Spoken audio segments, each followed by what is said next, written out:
welcome you to our side event dedicated to foresight and system-based approaches in UN country work. We hope you'll enjoy this session. We will start with the opening remarks from UNITAR and UNDESA. We'll have 3 country case studies, and we'll also have an interactive component. And I will start without further ado by giving the floor to UNITAR Executive Director, UN Assistant Secretary General, Michelle Giles McDonough. Thank you, Elena, and good morning, everyone. Madam Principal Secretary from Seychelles, it's a pleasure to meet you and to see you online. My colleagues from the United Nations, distinguished participants, good morning and welcome to this side event co-organized by UNITAR, UNDESA, and the resident coordinator offices for Mauritius and Seychelles and for Cameroon, to consider the use of foresight and systems thinking in UN support to country efforts to achieve sustainable development objectives. In the real-world challenges that countries face, poverty, inequality, health, education, gender, climate change, everything is connected. The actors, institutions, environments, incentives, feedback loops. It's therefore necessary to focus on the whole system in shaping policies and solutions. Addressing one goal in isolation often fails or worsens others. At the same time, the world in which leaders are trying to tackle these vexing and complex challenges is changing rapidly and unpredictably. To make better decisions today and for the long term, it is crucial to anticipate future trends, risks, and opportunities for policy resilience and sustainable impact. Skills like strategic foresight and systems thinking, together with robust data systems and strong data analytics, digital transformation, innovation, co-creation, and agility, and applying behavioral science, that is insights from psychology, economics, and social science, must become second nature for us. We can no longer rely on our traditional ways of extrapolating past trends into the future or defining our desired future without accounting for the multiplicity of scenarios and possible risks and opportunities. Nor can we afford falling into a short-termism if we are to accelerate progress for sustainable development. Strategic foresight and systems thinking offer critical tools for governments, the United Nations, and other stakeholders to work better together by overcoming the entrenched silos of policy areas, sectors, and organizations. And by overcoming these silos, we can better assess expected and unexpected effects of our actions and harness the power of a systemic vision to make the transformative shifts that are required to achieve the Sustainable Development Goals. What is more, we can better prioritize our resources by designing policies with maximum impact across all sustainable development dimensions and goals. We very much hope that this side event will be an interesting opportunity for you to learn about how the UN can better support country efforts through foresight and system-based approaches, and in the process, strengthen governments' own capacities to apply these tools and approaches for more impactful and efficient planning and budgeting processes. I wish to thank our partners, Principal Secretary Agatine from the government of Seychelles, and our UN resident coordinators from Mauritius and Seychelles and for Cameroon for joining us to share their experiences. I also would like to acknowledge the excellent collaboration between UNDESA and UNITAR to strengthen national capacities in the use of strategic foresight and systems-based approaches, and to develop anticipatory governance systems in countries. As a training entity, UNITAR is committed to enabling UN member states to gain access to high-quality learning and capacity-building opportunities to accelerate national development outcomes, including the Sustainable Development Goals. Again, I wish us all a fruitful exchange this morning, and welcome again to the session. Thank you. Thank you very much, Michele, for this wonderful start-off for our side event. I will now give the floor to Adriana Alberti, Chief for Program Management and Capacity Development Unit of the Division for Public Institutions and Digital Government at UNDESA, for her opening remarks. Adriana, the floor is yours. Thank you, Elena. Esteemed Assistant Secretary General Michelle Giles McDonough, UNITAR's Executive Director, Permanent Secretary Ms. Agatine, colleagues from the UN Resident Coordinator's Office, UN colleagues, and all of you who have joined us today in this very important, I think, kickoff of the work on the UN 2.0 week. Good morning, good afternoon, and good evening. I am delighted to say a few words at this very important conversation on how to integrate strategic foresight and systems thinking into UN country level work. As you know, and as you have heard, this discussion is grounded in the broader vision of the UN 2.0, which aims at reimagining how the UN supports governance, but our work in general across all policy themes and fields by shifting from reactive approaches to ones that are more anticipatory, agile, adaptive, as well as integrated, breaking down silos. Strategic foresight and anticipatory governance, along with the other key elements of the UN 2.0, should be, as we already heard, an integral part of our work, especially in today's interconnected and complex world. In our recent work undertaken through the UN Economist Network, which is led by the Assistant Secretary General of DESA, Mr. Naveed Hanif, we have completed a policy brief on governance futures, applying strategic foresight methodologies. And we found that current governance systems, many of which were built for a different era, are no longer adequate to meet today's challenges. And of course, we know that there is decreasing trust in government and many complex challenges that our governments are no longer able to face with the tools that they used in the past. In fact, the policy brief calls for a fundamental shift in how governments plan and act, embedding foresight not as an optional add-on, but as a core institutional capability, enabling early warning, long-term planning, and more resilient and adaptive policy making. But to embed foresight, we must also confront something that is less tangible, but equally important: the way people think. Changing tools is not enough. We need to change mindsets. We need to have foresight mindsets, thinking about not just the short term, but also the long term. And so this is why UNDESA's capacity development work, including in Seychelles, has been focusing on system thinking and strategic foresight, working very closely with our esteemed partners, UNITAR, where together with the government, the resident coordinator office, we held a series of activities in 2024 on foresight and system thinking for planning, for strategic planning and financing for sustainable development.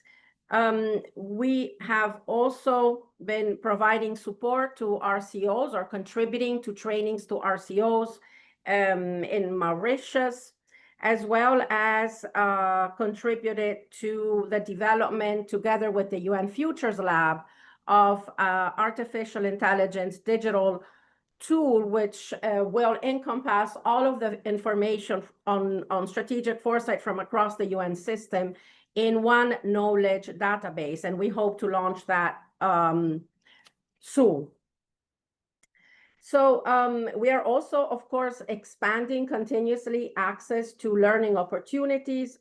We have developed a short online course on system thinking, but most importantly, together with UNITAR, we are developing a new course on anticipatory governance and future-oriented decision-making, which you will hear more about shortly. To ensure sustainability, we are also working very closely with schools of public administration, training institutes within government, so that we can have a snowball effect in terms of embedding future-oriented approaches into the curricula of governments. I hope that the experiences that you will hear today from Seychelles and Cameroon demonstrate that these are not abstract tools. They are already informing real UNCT support and national planning processes. UNDESA stands ready to provide support together with our partners in the areas of strategic foresight, but also in the integrated 5 areas of the UN 2.0. Thank you again for being here, and I very much look forward to our continued collaboration with our partners in building capacities for more anticipatory, inclusive, and future-ready governance systems across the world. Thank you. Thank you very much, Adriana, for this excellent introduction to the session. And we will now move into the experiences from from the countries, including from governments and UN country teams. As we have only limited time, we would like to invite you to post your questions to panelists in the chat box. So towards the end, we will keep a little bit of time for questions and answers, and we'll try to answer some of those questions. Now I'm going to give the floor to our first panelist sharing the country experience, Principal Secretary Elizabeth Agatin. Principal Secretary Agatin is from the Ministry of Finance of Seychelles. The floor is yours. Thank you, Elena. Madam UN Secretary, Assistant Secretary General and UNITAR Executive Director, Ms. Adriana Alberti, the Chief Program Management and Capacity Development Unit, all other colleagues, good morning, good afternoon. It is a great honor for me to speak on behalf of the Republic of Seychelles at this important side event on foresight and system-based approaches. As a small island developing state, Seychelles faces some of the world's most interconnected and complex challenges. From climate change to economic vulnerability, our development journey demands more than just conventional and linear planning. We need approaches that mirror the complexity of the world we live in, and that's why we embraced this foresight and systems thinking initiative, because we knew we needed to do things differently. So our decision to take part of this initiative was motivated by 2 critical insights. Firstly, we recognize that traditional development planning, structured in silos and bound by short-term horizons, was not enough. Our sectors are interlinked, our challenges span systems, and our decisions have ripple effects. Secondly, we understood that the future is increasingly unpredictable, but with the right tools, we can use that uncertainty as a strength. We can move from reacting to crises to proactively preparing for a range of possible futures. This initiative, therefore, gave us the opportunity to adopt a 5-step methodology grounded in system analysis and strategic foresight. Let me briefly share how we apply this methodology in Seychelles. First of all, when it comes to understanding the system, we began by mapping our national systems using the causal loop diagrams. This helped us to identify feedback loops, sectoral interdependencies, and policy delays. It provided us with a clear picture of the big systems we are working in. Secondly, with the visioning and backcasting, with input from a broad group of stakeholders, we developed, we knew we had our long-term vision, so we used that. And from that future point, we worked backwards to identify what steps we needed to take today to reach that vision. The third step was analyzing the system over time. So we used tools like the 3 Horizons framework to look at the near, mid, and long-term opportunities. We also used the wind tunneling to stress test our strategies against different risk scenarios. The fourth step was defining the implementation. So we integrated our insights into our medium-term expenditure strategy. This is still ongoing, and it's an ongoing process. And therefore, With that, enhancing our monitoring and evaluation system and improve the cross-sectoral coordination. And lastly, the fifth step is building the foundation for action. So we've taken steps to institutionalize foresight. This includes building capacity within ministries, updating governance arrangement, and ensuring that foresight is not a one-off exercise, but a new way of working. So what has this meant for us in practice? All the early stages, we've started to see some progress in policy coherence across sectors. Our teams are now much more anticipatory. They're thinking in scenarios, not just forecast. And the progress has empowered a wider range of stakeholders to engage meaningfully with our development agenda. We've also learned some lessons during that process, and 3 key lessons that stands out for us is that systems thinking is not just a tool, but it is a mindset shift.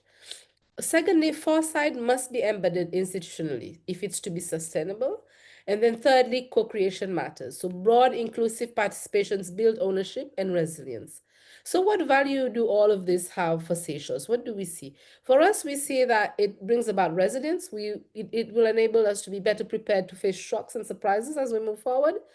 Alignment, our policies will become much more integrated and mutually reinforcing. And lastly, transformation, we're not just reacting, we are shaping the future we want. So in terms of looking ahead, we are confident that this approach will help us to make smarter, longer-term investments, protect our precious natural capital, but also foster the inclusive growth despite the vulnerabilities that we face. We know that systems transformation is not easy, but it is possible and necessary. So in closing, I wish to thank the UN system, especially UNITAR colleagues and other partners for their continued support in this journey, because it is a journey indeed. And Seychelles is proud to serve as an example of how foresight and system-based approaches can shape national development. So we would invite others to join this initiative and learn with us. And together, I think we can move towards a much more anticipatory, collaborative, and resilient future. So thank you.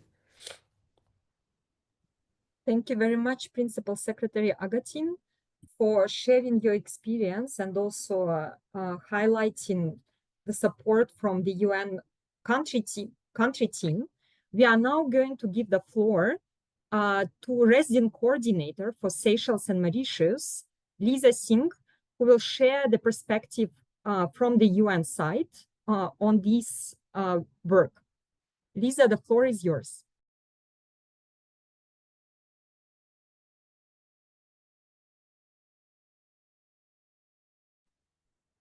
Sorry, I was not muted. Thank you, Elena. It's a pleasure for me to be here. And thank you, PS Agatin. It's great to see you online, although, of course, we see each other often in person. Michelle, thanks. Great to see you. And congratulations for your new, new post. Great to have good and warm greetings to all the other colleagues, which many of whom I know quite well. It's really a pleasure for me to be here, obviously, to be in this panel. And I want to say that this innovative experience really stands out as a key lesson and learning that can really be applied to all SIDS. And in this context, the fact that it works so well under the leadership of the Ministry of Planning in Seychelles really is thanks to you, PS, for your personal involvement. And I also would like to thank the former Minister, Finance Minister Hassan, for personally driving this. And I remember that Minister Hassan had summed up the experience very well. He called the systems thinking and strategic foresight method as fortified collaboration across ministries for more effective resource allocation and short to long-term planning. And I know you've given a really nice introduction about it. And I really want to also take this as an example, because for me as UN resident coordinator, Michelle, I'd really like to underline the fact this is a great example of how agencies, UN agencies, 2 UN agencies have come together with the UN resident coordinator, shedding aside their agency hats and flags to really, work together to showcase an activity, an initiative that really has, I would say, impacted a lot, a whole of the country, I would say, because in Seychelles, when you look at the impact and the numbers that Agathine talked about, you're talking about, system through this process where, we've set up the training of trainers, right? So the capacity, in-house capacity has been built. The consultations as part of the research, but also as part of the training rollout has been very deep. I mean, I think, Agathine, you would know the number of institutions, but I believe over 180 people have been trained to include CEOs, permanent secretaries, senior members of the government. Minister Hassan, I remember, was sitting there a whole full day in one of those trainings. That was really impressive. I've never seen a minister sit a whole day on a training. So you could really see how important this was, but how politically, how there was buy-in at all levels.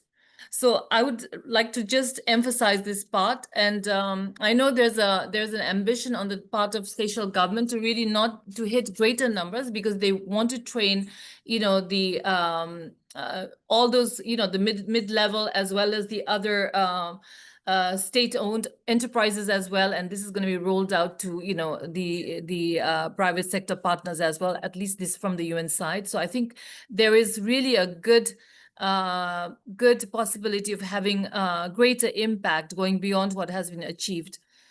And I want to reflect a little bit to also say that this training has also allowed, I would say, unleash a new form of partnership, because I know Agathine didn't mention it, and Elena will probably talk about it, but we also linked up with the IMF Regional Training Hub.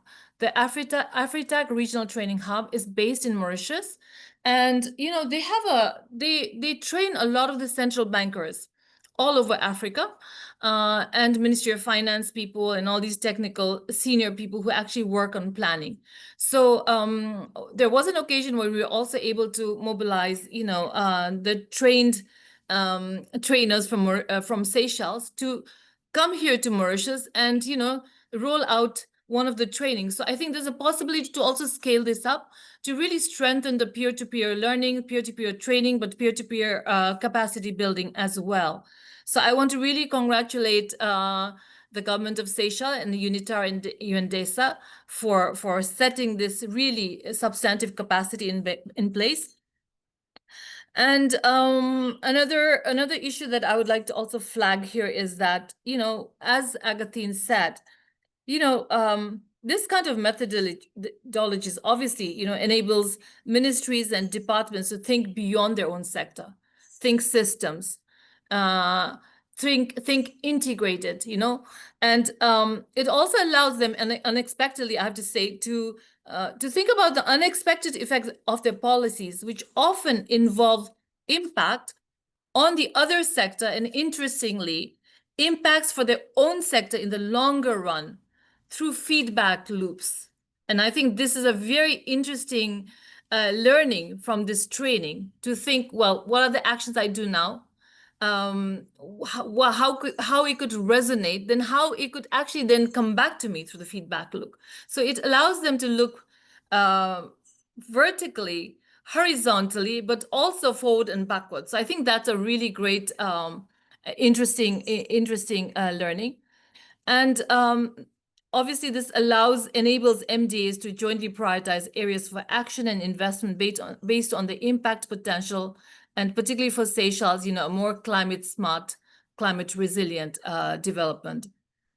I just also want to say that in the context of Seychelles, and this is true for many of the SIDS countries, like Seychelles and Mauritius, we lack a lot of, innovative concessional financing. So there's a great need to be very innovative about financing options and think beyond, but also mobilization of domestic resources and other forms of innovative financing. Additionally, SIDS are really, we don't want to say SIDS anymore, because right now we're having the Ocean Conference, right? So the terminology is changing. And I think, Agathine, you're there, right? At the Ocean Conference. Is that where you're from? No. Okay. You have another team going there. Yes. I think Minister Joubert is there. But what I want to say is, we're changing the terminology to big ocean state, because most of the SID countries have humongous EEZ. If I take the example of Seychelles and Mauritius, which combined size could be around 2,400 square kilometer, whereas the combined exclusive economic zone is around 3.6 million square kilometer. You get what I'm saying, that these are big ocean states. But if you want to take advantage of this big ocean state, we need to be able to apply a lot of scientific knowledge, a lot of data, being able to apply innovation, but equally a lot of strategic foresight, and then work backwards in terms of integrating risks, all the methodology that colleagues have already talked about, right? Finally, I'll just end by saying some of the lessons learned. I think my previous speaker touched upon this, the absolute necessity of having government buy-in. This has been one of the greatest learning. You need to have political commitment and government buying from all levels. You need to have champions who spearhead this. And in this case, it has been really the Ministry of Planning and Finance who has done this. But obviously, and then this has also included the participation and inclusion of a large number of actors, including the private sector. And I think we need to strengthen this part. And it needs to link, obviously, to what is happening at the country level. In this case, the national planning process. Seychelles has rolled out its national development plan, so it really helps strengthen it in terms of results, efficiency, and effectiveness. And another point, I touched on the multiple stakeholder. The managing expectation part is very important. There's no silver bullets. You do need a shift in mindsets. And again, it goes down to institutions. And I think I would like to also say, because I'm an economist, but also like to talk about the social context. Cultures do matter. So I think, shifting mindsets is very important. Institutional mindset is very important. So I always emphasize that. And finally, this really allows us, I think, if you'll allow me, Michelle, to really congratulate UNITAR once again, and encourage you to do more of this with other UN agencies, because there's so many areas that is important for us, countries like Mauritius and Seychelles, around innovative climate financing, for example, strengthening. So there are other modules also that could be very interesting to roll out. So we definitely benefit from this. And finally, I'll end here by again thanking everybody for allowing me to be in this panel. Over to you. Thank you very much, Lisa, for also sharing the UN perspective and highlighting the collaboration of UN agencies, RCO, UNDESA, and UNITAR in supporting the national government on their way. I'm now going to give the floor for our final country experience. And we are going to hear from the resident coordinator for Cameroon, Mr. Issa Sanogo. The floor is yours. Thank you very much, Elena, SG, Michelle, and distinguished participants, dear colleagues. It's also a pleasure for me to share how the UN country team in Cameroon is embedding strategic foresight and systems thinking into our UN country analysis. It is true that we are yet to get to the level of embedding it into the government structures, but this is the beginning. It is also the beginning because it's for us a critical step towards shaping our next cooperation framework. And I truly believe, like my predecessors have said, it is an important tool for governments, actually, because from where I come, another big ocean country, Madagascar, before coming to Cameroon, I think the work we did there with the support of UNDESA and UNITAR helped to shape a long-term vision for that the head of state was very happy to sign off on. Obviously, the challenge is to translate it into actual planning, but there was already a belief that this is a useful tool. Now in Cameroon, from the outset in late 2024, we recognized that the need to go beyond our traditional diagnostic that we were doing would require an analysis that is more integrated, forward-looking, and capable of navigating the complexities and uncertainties to identify some high impact levers for transformative change.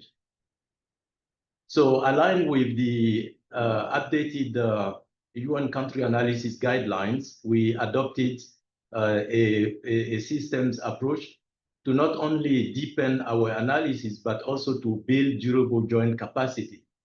And Foresight and systems thinking became the methodological backbone of our ongoing process.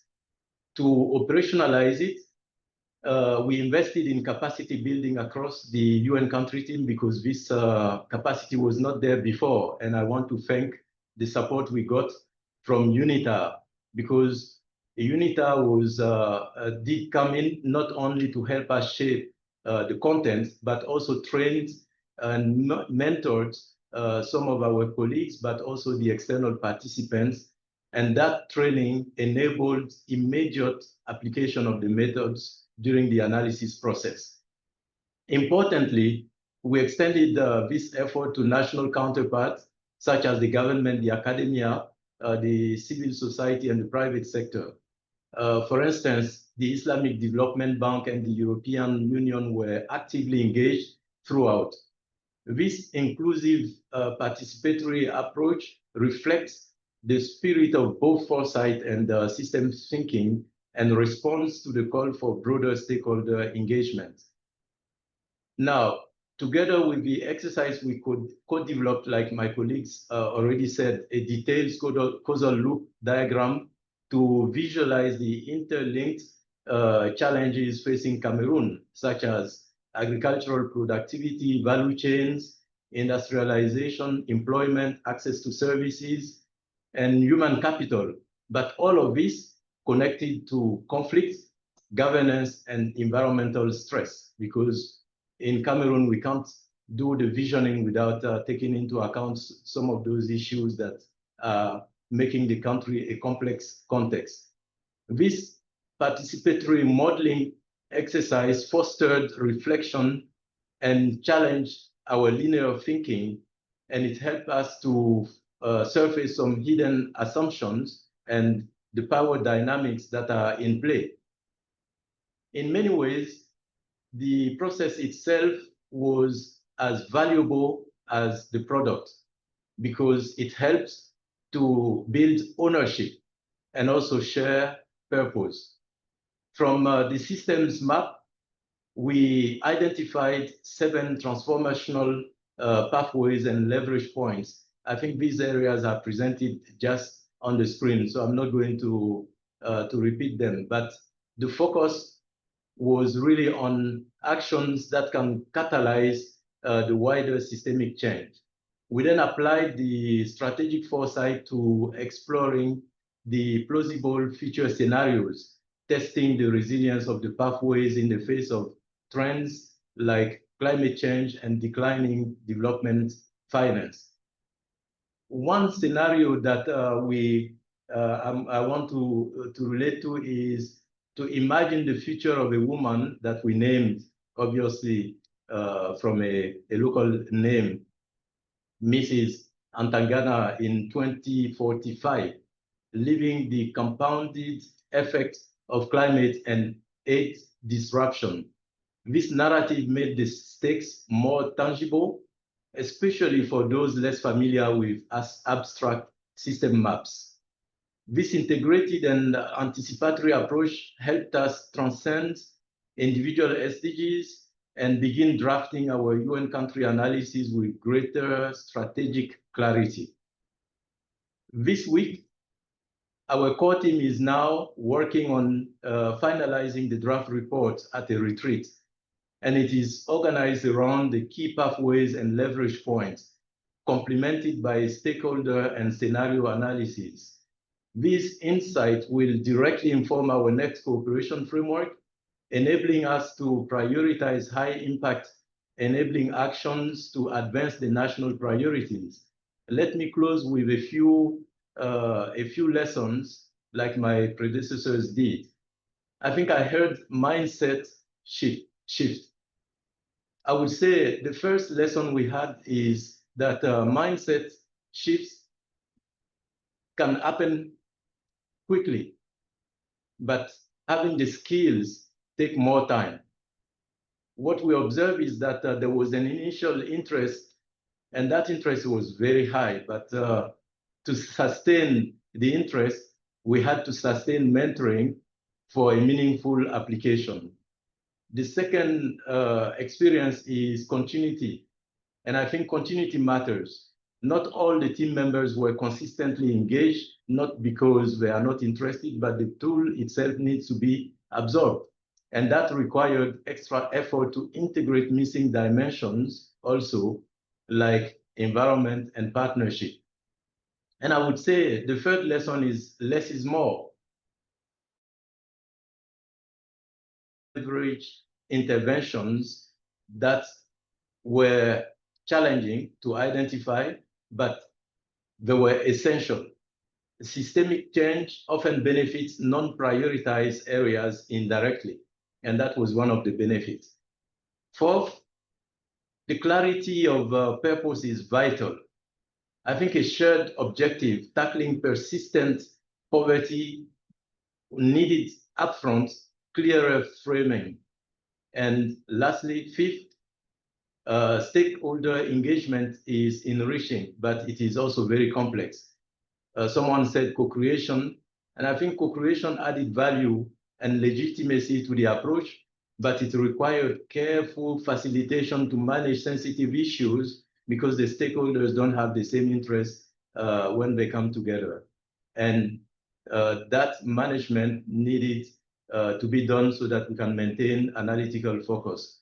In sum, our experience in Cameroon shows that foresight and systems thinking are not abstract theories. And I think it's Mrs. Adriana who said it. They are practical tools for navigating complexity, forging meaningful partnership, and designing smarter, more impactful development strategies. I'll stop here and thank you. Thank you very much, Resident Coordinator, also for sharing the experience from Cameroon and also from the perspective of UNCT and the capacities of UNCT.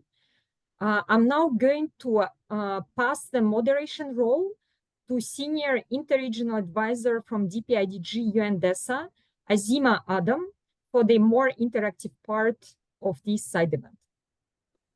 Thank you, Elena, and thank you all the speakers for those very insightful and inspiring examples of how foresight and system thinking are already being used in the countries.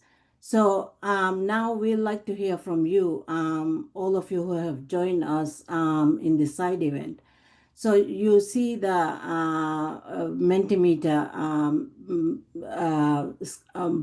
scan barcode that you can scan for a short poll.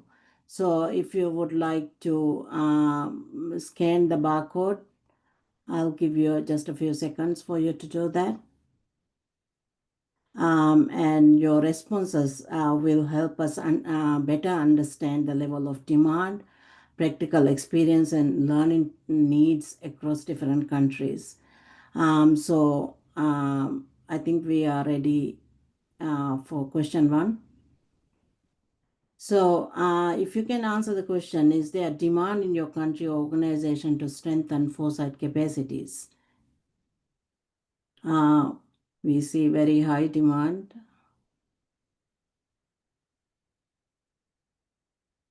We have some answers coming in, and I think it is good to see that we are skewing towards very high demand as we expect. And it's really encouraging to see this demand from the country level for strategic foresight and systems thinking. Maybe we can go to the next question. So the second question is, has your organization or country team used strategic foresight or system thinking methods for country analysis or other work? If yes, in what area?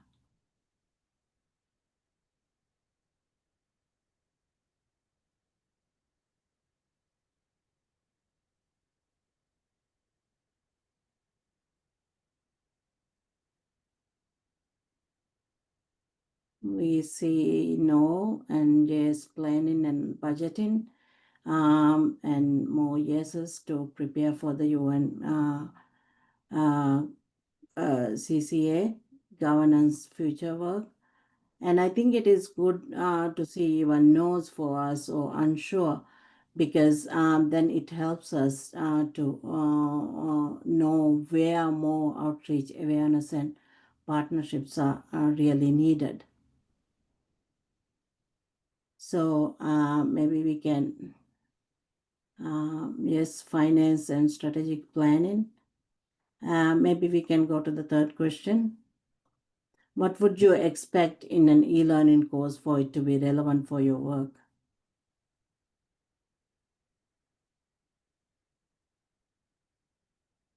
So giving a few minutes for the answers. This takes a little bit of thinking.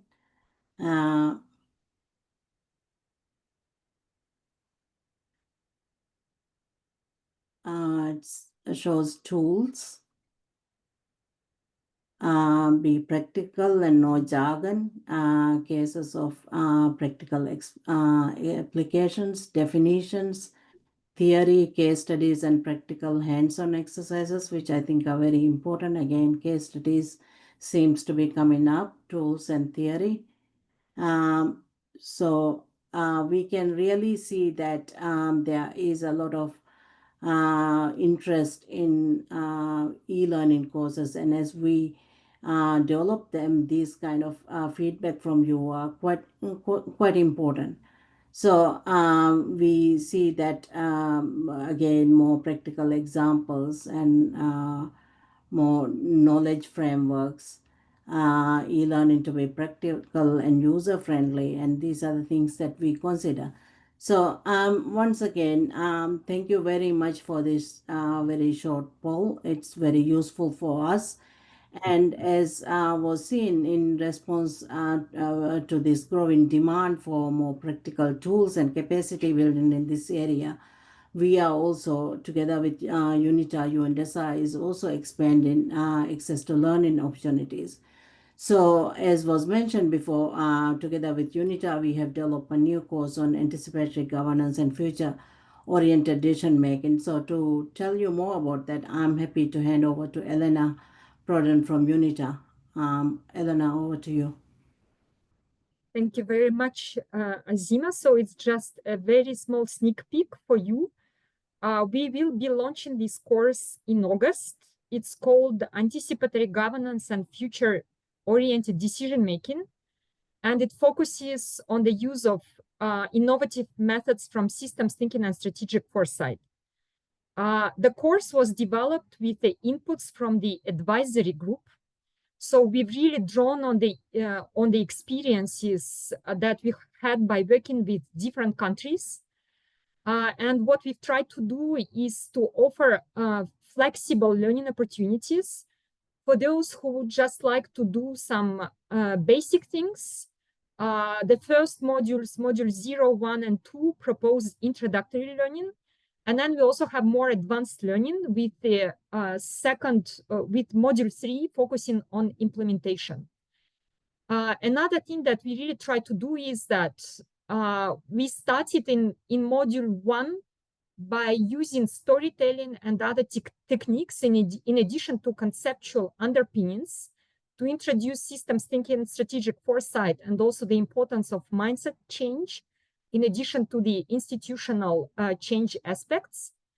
And then in module 2, we are also introducing the specific tools, and there will be opportunities to select the learning path that might be more relevant to you. For example, small island developing states, as an example, then countries in complex crisis situations, subnational to national level case study, and also countries also with more populous countries from low to middle income.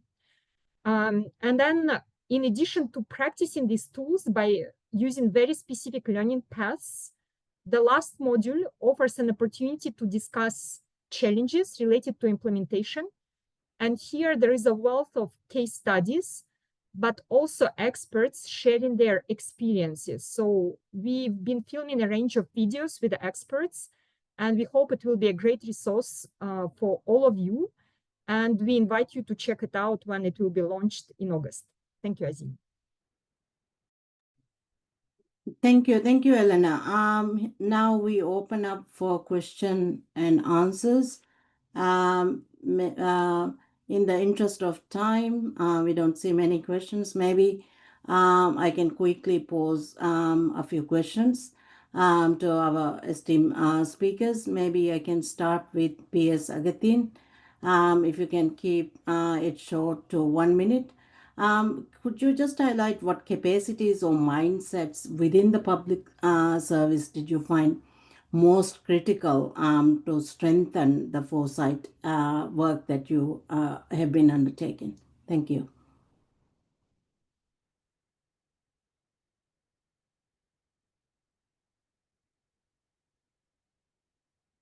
Sorry, you're on mute. Thank you, Azima. For us, the capacity or mindset that we found most critical in the process is that of change, changing the way of doing things, because people have been used to planning very inward within their respective organization and not really doing the long-term planning. The short-term planning, the firefighting is what people is used to. So for us, getting them out of that mindset and making them understand that, for the longer we plan, the more strategic we are, the less the firefighting will be as we go forward. So there's that was one of the critical area that we had to address, and that we continue to address with colleagues, but also for them to really understand the interdependencies, and think across policy boundaries. So for us, this was key, and the issue of adaptive leadership, because people needed to realize that over time, this will change. The traditional top-down command models had to give way for a much more collaborative and experimental leadership styles, right? Because we have to be much more open to uncertainty, be flexible in our strategies, and then so that we can adapt as we move forward. And one thing which I cannot stress enough on is the issue of collaboration, the cross-sectoral dialogue, the co-creation with the various stakeholders, civil society, private sector, and all. That collaborative mindset is critical. So for us, these are the areas that we found we really needed to keep building upon as we go in that process. Thank you. Thank you very much. We actually have 1 more minute before we finish. So maybe I'll take this opportunity to give the floor to our ASG of UNITAR. Just based on her great experience with the Secretary General Office, it would be really good if you can very quickly highlight how UN can better support countries to build their own foresight and planning capacities. And with that, what's your vision for UNITAR, how they can help the countries? Thank you, Michelle. Thank you, Azima. I think I'll be very quick with this and actually just borrow something from the resident coordinators, which was just a strong encouragement that we continue to do much more of this. The challenges that we face ahead are all integrated. The Sustainable Development Agenda is an integrative agenda. So silos are just not an option. And for these major transformative shifts that countries need to make, the rewiring of economies, that and doing that against a backdrop of a rapidly changing context, all of these 2.0 skills are necessary for us inside the UN system, and also in working with countries as we accompany them on this journey that they have chosen along their own development pathways. So I will take up the ask and the encouragement that we just continue to do more. Isa mentioned and PS mentioned that it's not a one-off. So it takes constant nurturing. And so how we build that into the design of the training to enable the training of trainers so that at country level, there is their own capacity inside to continue to roll this across multiple sectors, private and public, to get the job done is what is necessary. But we will make sure that we are there for this journey, along with our UN colleagues and along with the officials at country level to get it done.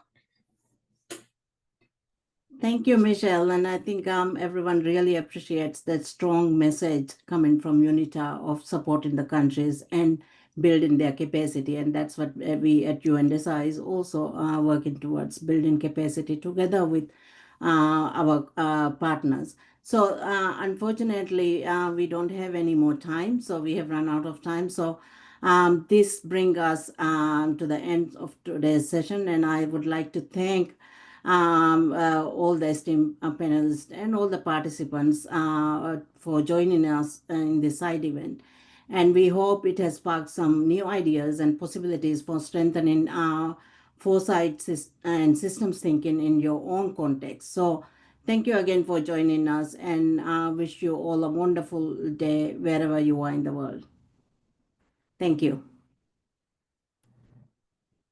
Thank you, everyone. Thanks to our DESA colleagues. Thank you. Thank you very much. Have a wonderful day, afternoon. Thank you. Thank you. Thank you. Thank you, everyone. Thank you. Thank you. Thank you.